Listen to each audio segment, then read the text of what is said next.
할렐루야 샬롬. 예.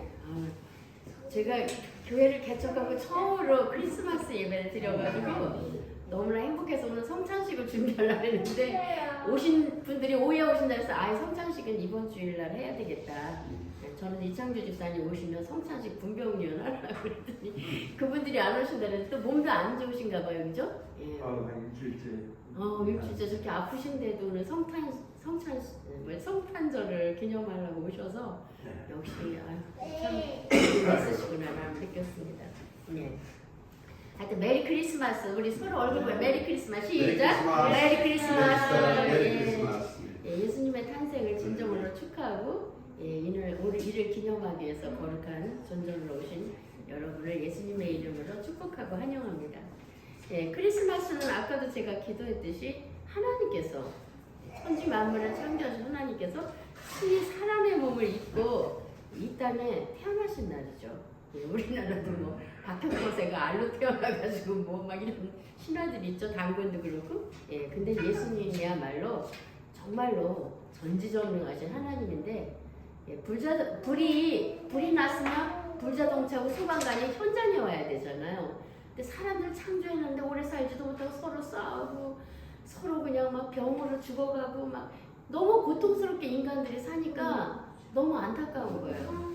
그래서 마치 소방관이 불을 끄러 현장에 온 것처럼 이 인간의 고통을 치유하시기 위해서 직접 인간이 사는 현장에 찾아오신 게 바로 크리스마스예요. 내가 인간 삶 속에 직접 투입해야 되겠다. 투입시켜서 인간들의 삶을 저주와 불행에서 행복하고 평안한 인생으로 바꿔줘야 되겠구나. 그런 아주 조치를 취하신 게 바로 크리스마스라는 것입니다. 그래서 역사의 옷을 입고 오셨습니다. 예수님은. 자, 누가복음은 누가가 썼죠. 그래서 누가는 사도행전도 썼어요. 그래서 교회의 역사를 알기 위해서는 사도행전을 가야 되는데 누가가 없었다면 교회에서도 없었을 겁니다. 그래서 바울이 그렇게 맨날 가시를 빼달라고 몸에 아픈 병이 있었는데 그 가시를 빼달라는데 안 빼준 건 뭐냐면 누가라는 의사를 사용하기 위함이었죠. 그래서 누가가 끝까지 바울이 죽을 때까지 옆에 지키고 있으면서 바울에게 아플 때마다 치료를 해주면서 그거 전도의 현장, 복음의 현장을 다 보고 낱낱이 기록한 사람이 누가입니다. 그래서 누가는 인텔리였어요. 아주 지식인이었고 지성인이었어서 그가 또 다수라는 곳에서 의술을 배워가지고 의사가 된 것으로 알고 있습니다. 그래서 누가복음은 데오빌로라는 각하에게 쓴 개인적인 서신이에요, 사실. 그래서 이 데오빌로라는 사람은 로마의 아주 높은 그런 관료였던 것으로 생각됩니다. 각하라고 그런 거 보니까. 그래서 이런 이방인들 중에서도 좀 수준 높은 이방인들에게 예수님이 어떤 분이시고 복음이 어떤 것이고 기독교야말로 이스라엘의 참 종교다라고 강조하며 쓰고 있습니다. 그래서 이거 누가복음 2장은 미가서 5장 2절의 성취예요. 미가서 2장 5절에 보면은 베들레헴 에브라다야 너는 유다 족속 중에 가장 작을지라도 이스라엘을 다스릴 자가 내게로 나와지니라. 그래서 예수님의 탄생이 베들레헴이라는 아주 촌동네에서 태어날 것을 미리 예언하고 있습니다.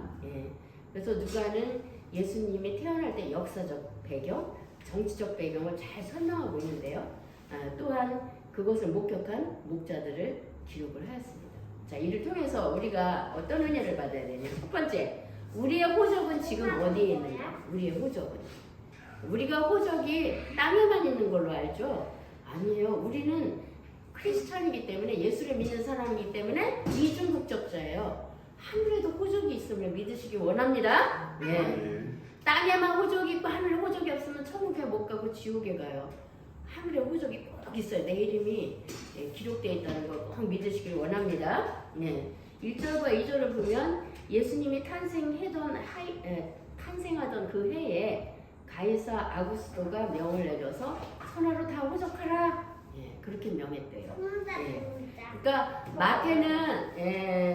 마태처럼 누가는 뭐 동방박사 이야기도 안 했어요. 그리고 예수님의 가족들이 갈릴리 나사렛에서 애국으로 피난한 기사도 다 생략을 하고 뭘 기록을 했냐면 예수님이 태어난 당시의 역사적 배경을 설명하고 있습니다.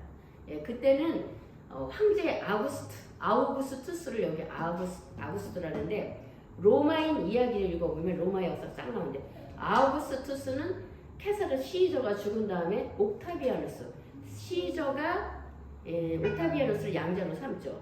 그 시저가 암살된 다음에 누구냐? 옥타비아누스가 황제. 그래서 로마는 삼두 정치가 시행이 되는데 이 옥타비아누스가 너무 정치를 탁월하게 잘하는 거야. 행정력도 좋고 음악, 예술, 건축 그리고 식민지의 문화와 종교 관습을 다 인정해 주었고 자유케 해줬고 그 다음에 도로 건설도 잘하고 도시 건설도 잘하고 또 사람이 굉장히 덕망이 있었어요. 예, 그래서 아우구스트 황제 때는 팍스 로마나 시대, 팍스 로마나 모든 길은 세계로 통한다. 모든 길은 로마로 통한다죠. 예, 로마의 가장 황금기를 가져온 사람이 아우구스투스예요. 아우구스투스는 그래서 뭐냐면 신격화가 됩니다. 너무나 훌륭한 왕이라서 이 사람이 신이야. 그렇게 떠받들게 되는 거죠. 예. 자, 그래서 예수님은 그런 아우구스투가 황제가 호적하려고 하던 해에 태어나셨어요. 여러분 호적도 그전에는 호적이 없었어요. 근데 예수님이 오시면서 호적 제도가 생겼어요. 그리고 예수님이 오시던 해를 빵년으로 정해서 빵년. 그래서 예수님의 오신 후부터 AD 1년, AD 이전, After Christ, 아노 도미노. 예, 그래가지고 AD로 정해졌고 예수님이 오시기 전에 BC, Before Christ, 기원 전으로 정해졌어요. 모든 인종과 국경과 종교를 초월해서 세계 연대가 하나가 된 놀라운 사건이 벌어진 거예요. 이건 하나님께서 뭐냐면 세계 왕을 사용해서 세계 역사를 사용해서 예수님이 뭐예요? 예, 역사의 획기적인 전환점이다. 여기서부터 새로운 역사가 써진다. 예, 이것을 갖다가 우리에게 극명하게 보여주고 계신 것입니다. 자, 그래서 이 땅에 태어나자마자 세계 연대가 흔들렸어요. 예, 그리고 하나님께서 지구상 역사의 핵을 그는 매우 획기적인 일을 행하셨다. 이거 꼭 기억하시기 바랍니다. 자, 예수님이 태어나신 해에 왜 호적 제도가 생겼느냐? 그거는 우리에게 시사하는 바가 커요. 그전에는 사람이 태어났다 죽어도 흔적이 없이 태어났다 죽었어요. 그런데 호적 제도가 생기면서 이름, 직업, 혈육관계, 친척관계 이런 것들이 다 등록이 됐어요. 그래서 세상에 살고 간 다음에 흔적이 남게, 이름이 남게 하는 그런 제도가 생긴 것입니다. 자, 그래서 하나님께서는 세계 역사의 맥락 속에서 예수님의 탄생을 끼워줌으로써 그분의 섭리를 통치자들을 위해서 통치자들을 사용하셨습니다. 섭리를 시행하기 위해서. 요즘 우리나라 굉장히 시끄럽죠. 정치가 상황이. 예, 성경에서는 이 정치가들을 뭐라 하는지 짐승들이라고 그래요. 짐승들. 그래서 정치인들한테 관여할 바가 아니다 이렇게 말을 하고 있어요. 요한계시록 보면 땅에서 올라온 짐승이 있고 바다에서 올라온 짐승이 있죠. 땅에서 올라온 짐승은 뭐냐? 거짓 선지자. 바다에서 올라온 짐승은 이 세상의 악한 정치가와 또 기독교를 박해하는 적그리스도 이렇게 나누고 있어요. 그래서 이 정치계에 나가면 아무리 착한 사람들도 물이 들어서 악한 짐승처럼 변하게 되는 서로 물고 뜯고 핥히고 그게 정치지만 그럼에도 불구하고 하나님께서 공의의 지팡이를 누구한테 주었냐면 정치가들한테 공의의 지팡이를 주신 거예요. 그래서 바른 정치가들은 이 땅에 공의와 정의를 세워야 되는데 지금 나라가 공의와 정의가 뚝 떨어지는 그런 정치가들이 타락해서 당리당략에 빠져가지고 이렇게 나라를 시끄럽게 하고 있습니다. 이럴 때 그리스도인들은 무엇을 해야 될 것인가? 이 세 부류가 있어요. 이럴 때 그리스도는 기도만 해야 안 돼. 그리스도인들이 뭘 해? 나라를 위해서 기도해라. 로마서 14장 1절에 너는 권세자들을 위해서 기도해라. 왜 기도하냐? 복음이 막히지 않게 기도하라. 그럼 기도만 해라 그래요. 그런데 3.1운동 때 같이 뭐냐면 기도를 하고 난 다음에 독립운동에 나선 기독교인들이 엄청 많거든요. 그러니까 기도도 하고 또 운동에도 나서야 된다. 집회에도 우리가 나서서 적극적으로 애국운동을 해야 된다라고 주장하는 사람이 있고 세 번째는 아예 정치에 대한 관심을 끊어라. 여호와의 증인들은 국기 배례도 안 해요. 그 다음에 군대도 안 가요. 총 쏘는 훈련 안 해요. 그 다음에 뭐냐면 여러 가지 여러 가지 반국가적이고 반사회적인 일들 전혀 투표도 안 해요. 걔네들은 자기 나라는 세상에 속한 게 아니라 그러면서 세상 일에 전혀 간섭을 하네. 그 여러분은 이 셋 중에서 무엇을 택하시겠습니까? 기도만 하시겠습니까? 아니 기도하고 집회에 가시겠습니까? 아니면 아예 관심을 끊으시겠습니까? 아니요. 어떻게 해야 된다고 생각하세요? 이창주 집사님 어떻게 해야 된다고 생각하세요? 저는 기도만 합니다. 기도만 한다고. 이렇게 지혜로우신 분들 저 기도만 하신다고 그래. 예, 우리 김인국 목사님 때는 이렇게 으쌰으쌰도 하시는데 저는 이제 어떤 사명이냐면 목사님들이 많이 모여요. 여기에 수요일 날마다 구급 기도를 하세요. 근데 목사님들이 저한테 막 광화문에 가자는 거예요. 그래서 저는 안 갑니다. 광화문에 갈 사람 저는 국가관을 바로 심어주고 그리스도께서 무엇을 원하시는지를 알려주는 역할이지 제가 막 거기에 나가지 못. 그러나 참과 거짓을 구분하는 그 분기점에 대해서는 여러분에게 하나님께 기도하는 것대로 해서 나눌 수는 있습니다. 이렇게 이야기를 하고 있습니다. 네. 자, 여러분의 생각이 다 다를 수 있습니다. 우리 전희한 집사님 같은 경우는 아예 관심이 없어요. 예, 젊은이답게 관심이 없습니다. 예. 자, 그래서 우리가 여기서 알아야 될 게 우리는 이중국적자다. 늘 생각해, 이중국적자. 땅에만 호적이 있는 게 아니고 하늘에 호적이 있다. 하늘에 생명책하고 행위책이 있어. 자, 서호야, 하늘에 무슨 책이 있다고? 예. 몰라? 예, 생명책하고 행위책. 예. 행위책은 왜 있어요? 행위책은 내가 한 대로 상을 주기 위해서, 상급을 주시기 위해서 행위책이 있는 것입니다. 자, 빌립보서 4장 2절과 5절을 보면 하늘의 생명책에 우리의 이름이 기록된 자들은 그 이름이 지워지지 않는 자는 천국에 들어갈 것이다. 이 땅에서 잘 되는 것만 기뻐하지 말고 하늘의 생명책에 우리 이름이 기록되어 있는 것으로 기뻐하라. 그걸 기뻐하래요. 하늘의 생명책에 내 이름이 있다는 것을 기뻐하시는 저와 여러분이 되시길 소망합니다. 예, 두 번째는 나를 위해 오신 정말 최고의 선물이 바로 예수 그리스도이다. 이걸 깨달으시기 원합니다. 나를 위해 주신 하나님의 최고의 선물은 예수 그리스도이다. 예. 3절과 5절을 보면 요셉과 마리아가 호적을 하려고 고향으로 오는 기사가 나옵니다. 예, 그래서 요셉은 예수님의 진짜 아버지가 아니에요. 마리아도 진짜 엄마가 아니에요. 마리아는 예수님이 태어나기 위해서 사용한 도구예요. 근데 천주교에서는 마리아를 숭배하잖아요. 마리아 숭배하면 안 돼요. 그래서 천주교는 유사 사입이라고 하는 거예요. 천주교는 아닙니다. 마리아는 숭배 대상이 아니라 존경할 수 있는 대상이 되는 것입니다. 오직 숭배할 대상은 예수 그리스도 한 분뿐이에요. 오직. 예. 근데 마리아를 왜 마리아 앞에 기도를 하는지 모르겠습니다. 자, 그래서 혈통상으로 법적인 아버지가 요셉이고 법적인 엄마가 마리아일 뿐입니다. 예, 정자 난자가 하나도 섞이지 않았다는 것입니다. 예, 왜냐하면 성령으로 잉태하셨기 때문에. 예, 그래서 그 성령으로 잉태하신 곳이 베들레헴인데 베들레헴은 떡집이라는 뜻이에요. 떡집. 예, 베들레헴. 여기서 떡집이라는 뜻은 예수님이 이 땅에 사는 모든 사람들의 생명의 떡이다. 생명의 떡이다. 예, 그것을 알려주시려고 그곳에 태어나신 듯합니다. 다윗이 1000년 전에 베들레헴에서 태어났는데요. 거기서 태어나서 양떼들을 돌본 양치기였습니다. 근데 지금 마리아가 임신을 해서 배가 불러 있어요. 그럼 갈릴리 나사렛에서 이 어디까지 베들레헴으로 오는데 몇 킬로가 되냐면 144km나 돼요. 144km면 몇리야? 우리 윤서 몇리야 144km면은 4km가 10리니까 엄청나게 멀죠. 예. 그 길을 뭐 옛날에 버스가 있어요. 전철이 있어요. 그걸 걸어서 낙타를 타고 그냥 그 먼 길을 왔을 거예요. 그러니까 너무 힘드니까 마리아가 산모에게도 위험하고 아기한테도 치명적이었을 것입니다. 그렇게 멀리 오니까. 그러니까 오자마자 아기를 낳으려고 보니까 아니 다 여관들이 호적을 하러 와서 북새통인 거예요. 방을 잡을 수가 없어. 방을 잡을 수가 없어요. 말 사는 곳을 뭐라 그러지? 그거를 말이 사는 곳을 외양간인가? 뭐라 그러지? 마구간.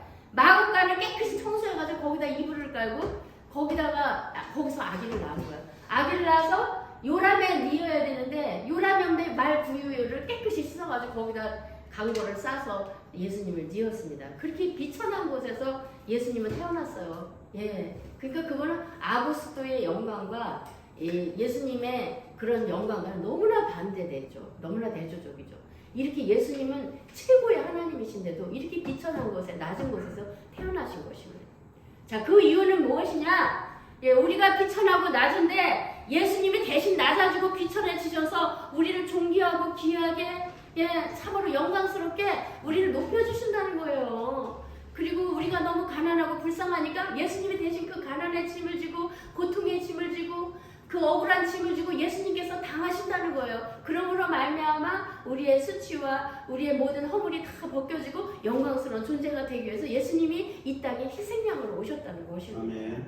예, 그러므로 이 크리스마스는 엄청나게 큰 축복이에요. 그래서 전 세계 사람들이, 믿음이 없는 사람들이 크리스마스 하면 난리가 나잖아요. 막 캐롤 소리 울리고 막, 예, 루돌프 사슴코가 아니라 예수 그리스도의 십자가예요. 우리의 믿음은 예수 그리스도의 십자가가 이 속에 있는 거예요. 예수님을 밖에서 찾으려고 하지 마세요. 예수 그리스도 십자가가 심령의 눈을 뜨고 탁 쳐다보면은 내 안에 이렇게 계신 거예요. 내 안에. 그 십자가의 사랑과 그 십자가의 눈물과 고통 때문에 오늘날 우리가 이렇게, 예, 적과 꽃이 흐르는 대한민국에서 살게 된 것을 믿으시는 저와 여러분이 되시기를 원합니다. 예, 그래서 은혜 보따리 예수님께 늘 감사하시고 하나님의 은혜에 엎드려 전하는 저와 여러분이 되실 줄 믿습니다. 그 다음에 세 번째, 사람의 눈보다 하나님의 눈을 의식하라. 야, 저는 여기 교회를 하면서 무서운 하나님을 매일매일 경험해요. 참 옛날에는 사랑의 하나님, 모든 허물과 모든 죄를 다 깨끗이 씻어준 하나님인데 여기서는 하나님의 눈이 얼마나 크신지 몰라. 내가 하는 모든 거를 다 바라보고 계신다는 거예요. 그러니까 사람들한테 무슨 거짓말도 못하겠고 어떤 뭐 은밀하게 무슨 짓을 못하겠어요. 다 하나님이 다 따라다니고 보고 계시니까, 예, 그게 느껴지는 거예요. 예, 그래서, 예, 하나님께서 늘 우리는 뭐냐 하면은 그리스도인들은 사람의 눈을 의식하지 말고 하나님의 눈을 의식하고 살아야 되는 것입니다. 예, 여러분 뭐 오늘 날씨도 춥고 크리스마스 때 가족들하고 어디 좋은 데 가셔야 되는데 왜 여기까지 오셨습니까? 하나님께서 정말 그윽하고 기쁘신 눈동자로 여러분을 대하신다는 걸 여러분은 아셔야 됩니다. 얼마나 여러분을 하나님께서 기뻐하시겠습니까? 예, 8절과 21절 보면 베들레헴 지역에 사는 목자들이 등장해요. 예. 이 목자들은 뭐냐면 밤에도 잠을 못 자요. 밤에도 잠을 설죠. 왜냐하면 그 밖에서 양들을 지켜야 돼요. 잠자리가 밖이에요. 들에서 자야 돼요. 그런데 왜 밤에 지켜야 되냐면 밤에 일이나 늑대가 나타나가지고 여우가 나타나가지고 양떼들을 물어갑니다. 그래서 양떼들을 지켜주기 위해서 밤에 순번제로, 예, 목자들이 이제 네가 10시부터 12시까지 지켜, 우리는 잘게, 그리고 1시부터 2시까지 내가 지켜, 순번제로 해서, 예, 잠을 설쳐가면서 이렇게 양떼를 돌보고 있었습니다. 그런데 그들 앞에 갑자기 천사가 나타났어요. 날개 달린 천사가 갑자기 서치라이트가 쫙 비치는 거야. 캄캄한 밤인데. 여러분, 캄캄한 밤에 갑자기 이 바닥에 아무도 없었는데 누가 콱 나타났다고 생각해 보세요. 무섭습니까? 반갑습니까? 예, 예. 저 같으면 무서울 것 같아. 제가 기도하는데 여기 갑자기 누가 딱 서 있다. 눈 떠보니까 얼마나 공포스럽겠습니까? 예, 그러니까 먼저 천사가 그래. 무서워하지 말라고. 무서워하지 마라. 나는 하나님께서 보내신 천사다. 이 베들레헴에 지금 메시아가 나타났다. 너희들 가서 문안하라. 아, 그러는 거예요. 그래서, 예, 이들이 공포감에 쌓였다가 안도를 하고, 예, 그리고 이제 곧바로 뭐냐면 예수님 태어나신 곳이 어디야? 막 찾아다니다가 드디어, 예, 마구간을 발견하게 되고 마구간에 그 말 위에 누워 계신 예수님을, 예, 이렇게 영접하게 됩니다. 그때 마리아에게 뭐라고 얘기냐면 이분이 메시아래. 우리가 기다리고 기다리는 메시아가 오셨어. 와, 기뻐하고 찬양하면서 막 메시아라는데 이때 마리아가 한마디 말도 안 해요.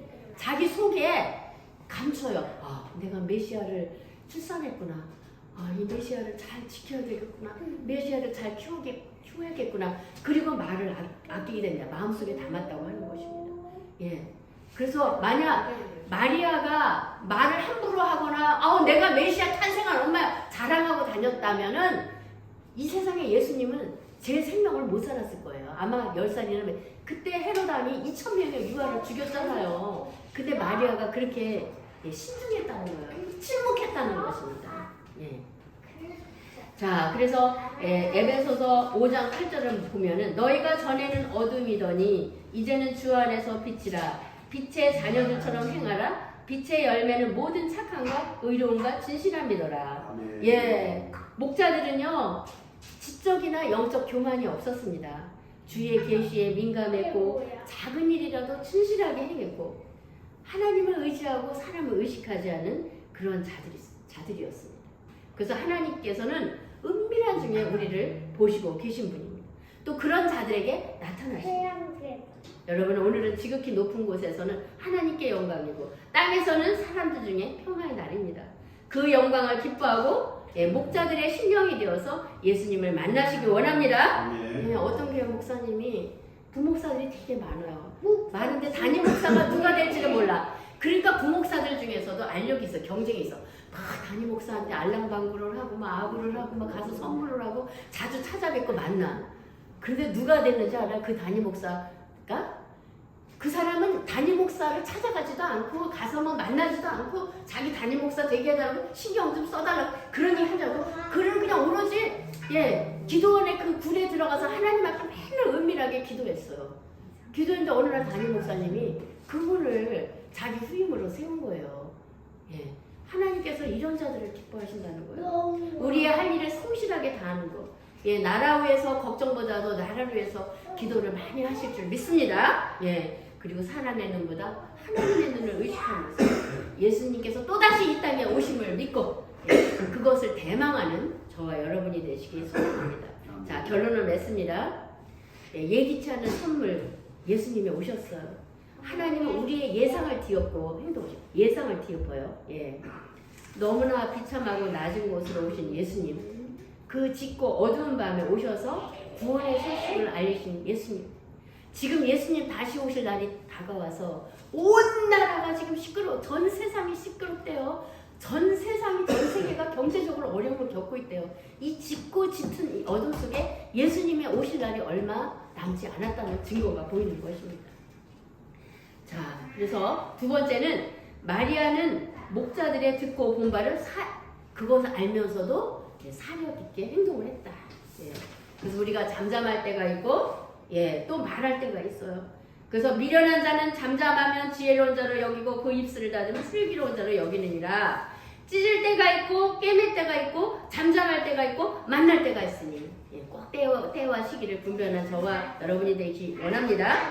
그 다음에 그리스도를 본 자는 하나님을 본 자예요. 이 영광을 많은 사람들이 보지 못했어요. 누가 봤냐? 목자들이 봤고 동방 박사가 봤고 시몬 안나가 보았습니다. 유대교 지도자들은 보지를 못했어요. 그래서 뭐냐면 예수님의 재림 때는 우리가 예상하는 사람들이 보는 게 아니라 이 목자들 같이 지극히 자기에게 주어진 일들을 잘 성실하게 감당하고 진실한 자들을 하나님께서 분명히 보게 하실 줄 믿습니다. 여러분 세상 상태를 외면하고 복음만 외치는 것은 아닌 것 같아요. 오늘 이 땅에 처음으로 오신 메시아, 초라한 모습으로 오신 메시아, 그러나 다시 오실 예수님을 만왕의 왕으로 천사들을 대동하고 오실 예수님을 꼭 빵빠레를 울리면서 오실 예수님을 더욱더 기대하는 저와 여러분이 되시길 예수님의 이름으로 간절히 축원합니다. 기도하겠습니다. 할렐루야. 거룩하신 하나님 아버지, 오늘 크리스마스